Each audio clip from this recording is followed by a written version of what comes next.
Assalamualaikum warahmatullahi wabarakatuh. Hai adik-adik semuanya, bagaimana kabarnya hari ini? Semoga kita semuanya masih dalam keadaan sehat walafiat ya. Sebelum memulai video pembelajaran ini, marilah kita awali dengan membaca lafal basmalah bersama-sama. Bismillahirrahmanirrahim. Adik-adik, dalam video pembelajaran kali ini, kita akan membahas tentang kisah keteladanan Nabi Harun alaihi salam. Semoga dengan kalian menyimak video pembelajaran ini, kalian bisa memahami dan juga bisa menceritakan kisah keteladanan Nabi Harun alaihi salam. Oke, kalian sudah siap? Mari kita simak kisah keteladanannya.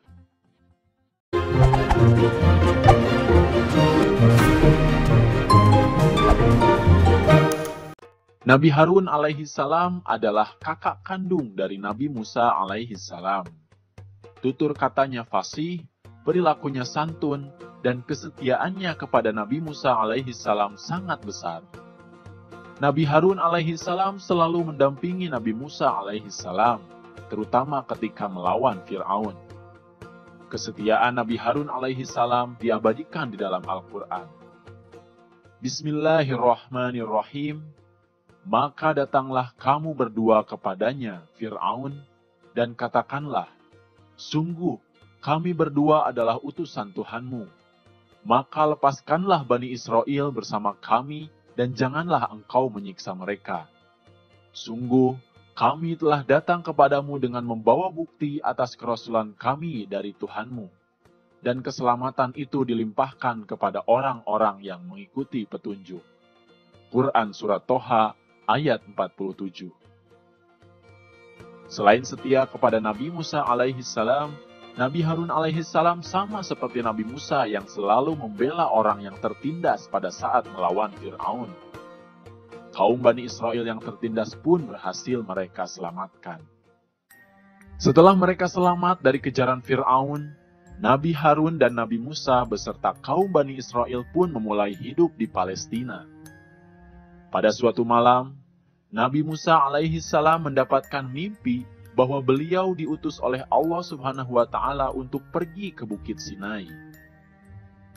Menjelang kepergiannya, Nabi Musa alaihi salam menyerahkan kepemimpinan Bani Israel kepada Nabi Harun alaihi salam agar mereka tidak tersesat.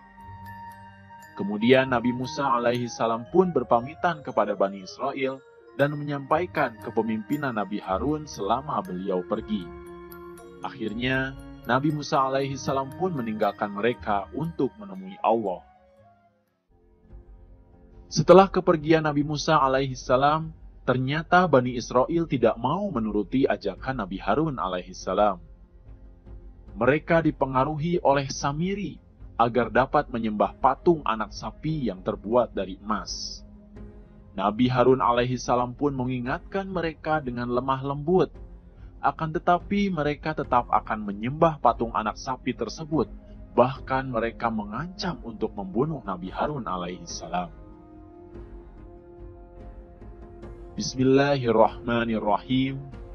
Dan telah kami janjikan kepada Musa memberikan Taurat sesudah berlalu waktu 30 malam. Dan kami sempurnakan jumlah malam itu dengan 10 malam lagi. Maka sempurnalah waktu yang telah ditentukan Tuhannya 40 malam. Quran Surat Al-A'raf ayat 142. Setelah 40 hari, Nabi Musa alaihi salam pun kembali kepada kaumnya.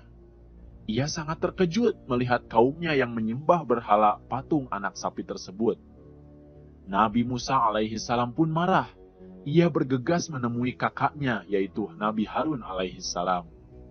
Ia lalu memegang dan menarik rambut kepala saudaranya itu. Kemudian Nabi Harun alaihi salam berkata, "Wahai anak ibuku, kaum ini telah menganggapku lemah dan hampir saja mereka membunuhku. Janganlah engkau permalukan aku di depan orang-orang, dan janganlah engkau jadikan aku sebagai orang yang zalim." Nabi Musa alaihi salam pun sadar dan merasa bersalah.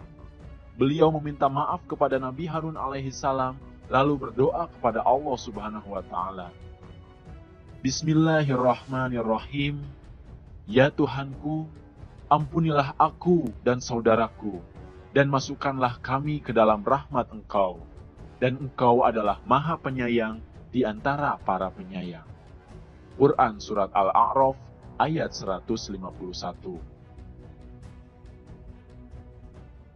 Setelah mengetahui bahwa kesesatan ini diakibatkan oleh orang yang bernama Samiri, Nabi Musa alaihi salam pun akhirnya menghukum Samiri dengan mengusirnya dari kaum Bani Israel. Setelah itu, patung anak sapi itu pun dibakar. Nah adik-adik, itulah dia video pembelajaran tentang kisah keteladanan Nabi Harun alaihi salam. Apa saja keteladanan yang dapat kita ambil dari Nabi Harun alaihissalam? Yang pertama, kita harus setia kepada kebenaran dan keimanan. Jangan sampai kita mudah terayu oleh orang lain yang akan menyesatkan kita dari menyembah Allah Subhanahu wa Ta'ala. Yang kedua, kita harus berperilaku kasih sayang dan santun kepada sesama. Jangan sampai kita berbuat kasar kepada orang lain meskipun kita tidak menyukai mereka. Nah itulah adik-adik, video pembelajaran tentang kisah keteladanan Nabi Harun alaihi salam. Semoga dengan menyimak video pembelajaran tadi, kalian bisa memahami dan juga bisa menceritakan kisah keteladanan Nabi Harun alaihi salam. Terutama, kalian juga bisa menunjukkan sifat terpuji yang ditunjukkan oleh Nabi Harun alaihi salam. Oke adik-adik, sekian saja video pembelajaran yang bisa kakak sampaikan. Jangan lupa like, komen, dan subscribe video ini. Kemudian aktifkan tanda loncengnya supaya kalian bisa mendapatkan informasi dari update video yang terbaru. Terima kasih atas perhatiannya, dan mohon maaf apabila ada kesalahan. Billahi taufiq wal hidayah. Wassalamualaikum warahmatullahi wabarakatuh.